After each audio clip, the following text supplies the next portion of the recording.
আমি ড্রেসিং টেবিলের সামনে দাঁড়িয়ে একটা নতুন ব্লাউজ গায়ে মিলিয়ে দেখছিলাম। একটা পরে যখন পেছনে একটু ঝুঁকলাম, বললাম, এইটা গলায় ঠিকঠাক বসছে তো? ও একটু এগিয়ে এসে বলল, হ্যাঁ, ফিট হচ্ছে, তবে চাইলে আরও কিছু কালেকশন এনে দেখাতে পারি। আমি হালকা হেসে বললাম, ধীরে করিস, জায়গাটা একটু সেন্সিটিভ, ভুল হলে ঝামেলা হতে পারে। সেদিনের ঘটনার কথা আজও মনে গেঁথে আছে। আমার নাম অপর্ণা, বয়স 40 পেরিয়েছে ঠিকই, কিন্তু আয়নায় নিজেকে দেখলে এখনো মনে হয় আমি একাই একটা অনিশ্চয়তা।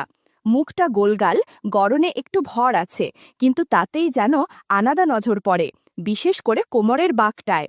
আমি জানি কোথায় দাঁড়ালে আয়নায় নিজেকে সবচেয়ে ভালো লাগে। বিয়ে হয়েছিল সমরেশের সঙ্গে, কিন্তু সে মন দিল অফিসের অন্য কাউকে। আমায় ছেড়ে দিয়ে কাগজে কলমে সব শেষ করল। আমি সেই দুঃখকে গায়ে না মেখে জীবনটাকে নিজের মতো করে সাজিয়ে নিলাম। একটা ছোট ফ্ল্যাট, একটা স্কুটি আর রঙিন শাড়ি গয়নাতে নিজেকে আবার নতুন করে সাজালাম। অনেকদিন পর আমার বোনের ছেলে অর্জুনকে বাসায় ডেকে আনলাম। বয়স 23, গড়নে শক্ত, পড়াশোনার ফাঁকে একটু বিশ্রাম দরকার ছিল। আমি বললাম, এই দিকেই আয়, একটু থাক, আমিও একটু সঙ্গ পাব। অর্জুন যেদিন এলো সেদিন যেন আমার বাসার বাতাসেই কিছু বদলে গেল। আমি তখন নিচে দাঁড়িয়ে স্কুটি পরিষ্কার করছিলাম। পাতলা জামদানি পরা, রোদের গায়ে কাপড়টা শরীরে বসেছিল, হাওয়ার ছোঁয়ায় আঁচল উঠছিল। তখন জানতাম না যে অর্জুন এসে দাঁড়িয়ে আছে পিছনে। মুখে কোনো কথা না থাকলেও তার চোখে আমি বুঝে গেলাম এই চুপ করে থাকা সহজ কথা নয়। তারপর থেকে আমি একটু সচেতন হলাম, মানে এমনভাবে চলাফেরা করা যাতে উপস্থিতি বুঝিয়ে দেওয়া যায়, কিন্তু কিছু বলা না হয়। রান্নাঘরে থাকলেও আঁচলটা আলগা থাকে। আয়নায় দাঁড়ালে নিজেকে দেখিয়ে নেওয়া হয় এমনভাবে যেন কেউ ভুলেও চোখ সরাতে না পারে। অর্জুনও চোখের ভাষায় অনেক কিছু বলে ফেলে। তার চাহনি মাঝে মাঝে এমন হয় যেন কিছু না বলেই সব বলে দেওয়া। কিন্তু আমি তাড়া দিই না। আমি জানি ধীরে ধীরে অপেক্ষা করাটা আরও বেশি তীব্র হয়। রাতে শাড়িটা একটু আলগা করে গায়ে নিই, জানালার পাশে বসে থাকি 1 কাপ চা হাতে। অর্জুন পাশ দিয়ে গেলে হেসে বলি, এই শাড়িটার ব্লাউজটা একটু টাইট হয়ে গেছে বোধহয়, বোতামের জায়গায় টান পড়ে। ও মুখ ঘুরিয়ে ফেলে, কিন্তু গালের লালচে ভাব বলে দেয় বুঝেছে আমি কথাটা ইচ্ছা করেই বলেছি। একদিন রাতে আয়নার সামনে দাঁড়িয়ে চুল আঁচড়াচ্ছিলাম। হালকা একটা হাতকাটা টপ পরা ছিল। হঠাৎ চোখ গেল জানালার কাছে, অর্জুন দাঁড়িয়ে, অর্ধেক পর্দার আড়ালে। আমি মুখ না ফেরালেও বুঝেছিলাম ও দেখছে। আমি চুল আঁচড়াতে আঁচড়াতে একটু সময় নিলাম, মাথা তুলে একবার ঘাড় সোজা করলাম, যেন হাওয়ায় উঠতে থাকা চুলগুলো আরেকটু ছুঁয়ে যায় আমাকে। এমন বোঝাপড়া যেখানে শব্দের দরকার পড়ে না, শুধু চোখের ভাষা আর উপস্থিতি যথেষ্ট। দুপুরে আমরা একসাথে খেতে বসেছিলাম। আমি পরেছিলাম একটা লাল শাড়ি আর তার সঙ্গে হালকা সাজ। রুটি আনতে গিয়ে ওর পেছনে দাঁড়িয়েছিলাম। হঠাৎ ও ঘুরে তাকাল। আমি থেমে হেসে বললাম, বেশি গরম লাগছে না তো? ও কিছু বলল না, কিন্তু নিঃশ্বাসটা যেন একটু গাঢ় হয়ে উঠেছিল। একবার থালা বাড়াতে গিয়ে হাতটা ছুঁয়ে গিয়েছিল ওর কাঁধে। 3 সেকেন্ডের স্পর্শ, কিন্তু মনে হলো যেন সময় আটকে গেছে সেখানে। আমি বুঝে গেছি আমাদের মাঝের দূরত্ব আর আগের মতো নেই। খাওয়ার সময় আমার হাত থেকে চামচ পড়ে গেল। আমি নিচু হয়ে তুলতে যেতেই এক মুহূর্ত থেমেছিলাম, একটা নিঃশব্দ ইঙ্গিত যেন বাতাসে ভেসে বেড়াচ্ছিল। খাওয়া শেষে বললাম, ফ্রিজের বোতলগুলো একটু দেখ কিভাবে রেখেছি। দরকার ছিল না, তবুও বললাম, কারণ আমি জানতাম আমি ফ্রিজ খুলে নিচু হলে ও দাঁড়িয়ে থাকবে ঠিক আমার পেছনে। রাতের দিকে আমি বারান্দায় চা খাচ্ছিলাম, ও ঘরের ভিতরে জানালার ধারে বসেছিল। আমাদের চোখ আবার একবার মিলল, সেই পুরনো অভ্যস্ত নীরবতায়। আমি এক চুমুক দিয়ে ঠোঁট মোছার ভঙ্গি করলাম, যেন কিছু না বলেও অনেক কিছু বলা হয়। অর্জুন বাজারে গেছে সকালে। আমি জানালার পাশে বসে বাইরে তাকিয়েছিলাম। তখনই নিচ থেকে ভেসে এলো, ব্লাউজ পেটিকোট চান, নতুন মাল আইছে। শুনে মনে হলো আমার তো কিছু দরকার ছিল সত্যি। নিচে তাকিয়ে দেখি এক লোক, মাথায় টুপি, হাতে ব্যাগ। আমি নিচু গলায় বললাম, এই যে ওপরে আয় তো। ওর নাম মুকুল, হকার নয়, নিজেই বলে দোকানে বসি না, হাতে মাল নিয়ে চলি। ওর হাতে রঙিন কাপড়ের ব্লাউজ। আমি ড্রেসিং টেবিলের সামনে দাঁড়িয়ে একটার সঙ্গে শাড়িটা মিলিয়ে দেখছিলাম। ও পাশে দাঁড়িয়ে বলল, এইটা আপনাকে খুব ভালো মানাবে। আমি আয়নায় তাকিয়ে হেসে বললাম, আর কোনো রং দেখাও তো। ও ব্যাগে হাত দিল।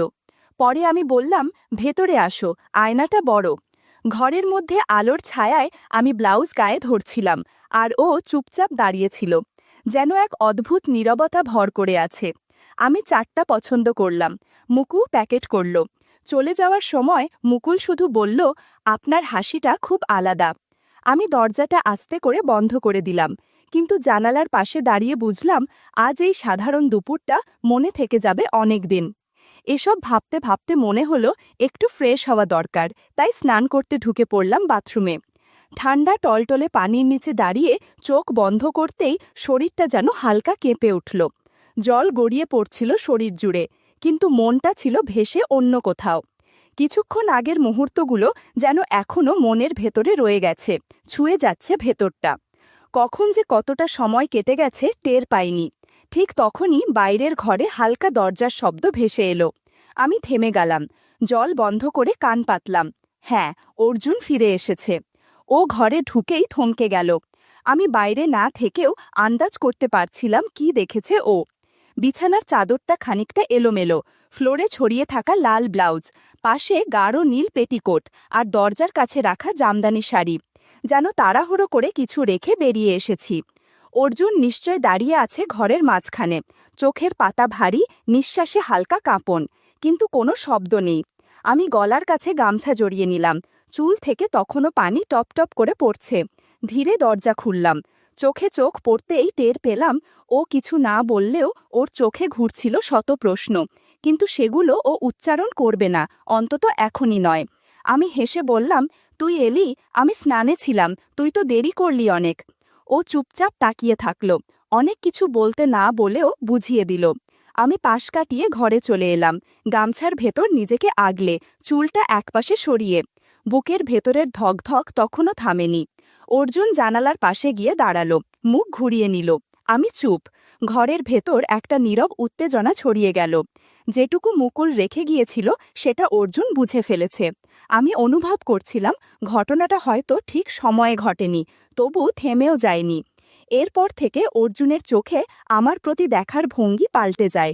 এখন ওর চোখে যেন একরকম দ্বন্দ্ব, আকর্ষণ আর প্রশ্নের মিশেল, যেটা সে নিজেও বুঝে উঠতে পারছে না।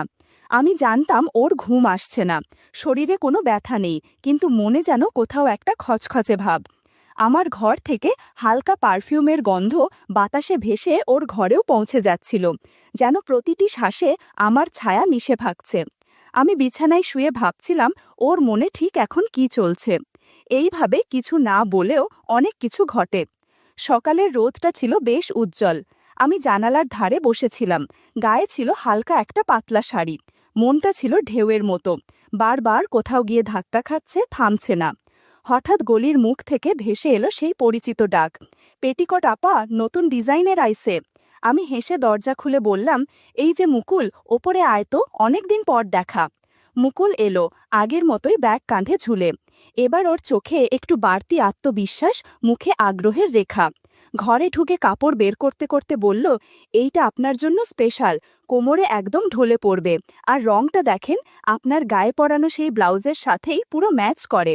আমি মুচকি হেসে বললাম, তুই দেখি আমার স্টাইল মনে রাখিস, বেশ ভালো। মুকুলও হেসে বলল, যা মনে পড়ে তা কি আর ভোলা যায়। আমি বুঝতে পারছিলাম ওর দৃষ্টি শুধু কাপড়েই আটকে নেই, আজ আমার সাজে একটু বেশি যত্ন ছিল, ইচ্ছে করেই। কথার মাঝেও আমি টের পেলাম জানালার ফাঁক, বারান্দা কিংবা সিঁড়ির পাশ থেকে কেউ আমাকে লক্ষ্য করছে। আমি জানতাম অর্জুন দেখছে। আমি ইচ্ছে করেই একটু বেশিক্ষণ সময় নিলাম কাপড়গুলো দেখাতে। মুকুল চলে গেল, কিন্তু ঘরে তার একটা উপস্থিতির ঘ্রাণ থেকে গেল, এমন এক অনুভব যা সহজে মুছে যায় না। আমি আয়নার সামনে বাড়িয়ে চুল আঁচড়াচ্ছিলাম। ঠিক তখনই পেছন থেকে অর্জুন বলল, আজ তোমার হাসিটা একটু বেশি ছিল খালামণি। আমি ঘুরে তাকালাম না, বললাম, তুই দেখছিলি? হ্যাঁ, ও বলল। আমি ধীরে ঘুরে তাকালাম, চোখে চোখ পড়ল। কোনো শব্দ নয়, শুধু দুজনের ভেতর দাঁড়িয়ে ছিল সেই সমস্ত দিনের না বলা গল্প। আমি এক পা এগিয়ে গেলাম ওর দিকে, মুখে হালকা হাসি, চোখে চুপ করে থাকা সব উত্তর। অর্জুন বলল, তুমি কি সব জানো? আমি ঠোঁটে একটুখানি বাঁকা হাসি টেনে বললাম, সব তো বলা হয় না, কিছু জিনিস শুধু চোখে থেকেই যায়। ওর চোখ কাঁপছিল, ঠোঁট নড়ছিল, কিন্তু শব্দ বেরোচ্ছিল না। আমি আরেক পা এগিয়ে এলাম ওর কাছাকাছি, নিচু গলায় বললাম, তুই কি কিছু বলতে চাস অর্জুন? ওর উত্তর, তুমি চাও তো বলি।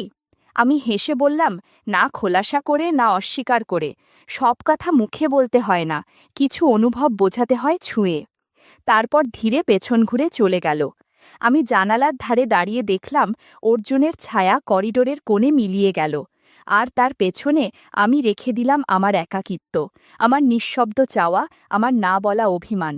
সব কিছু হয়তো বলা হয়নি, কিন্তু যেগুলো রয়ে গেছে সেগুলো কি কোনোদিন মুখে বলা যায়? আমি অপর্ণা। আমার গল্পটা ঠিক যেখানে শেষ হয় সেখান থেকেই শুরু হয় তোমাদের কল্পনা, আর সেইখানেই আমি রয়ে যাই, একটু ইচ্ছায়, একটু না বলা তৃষ্ণায়।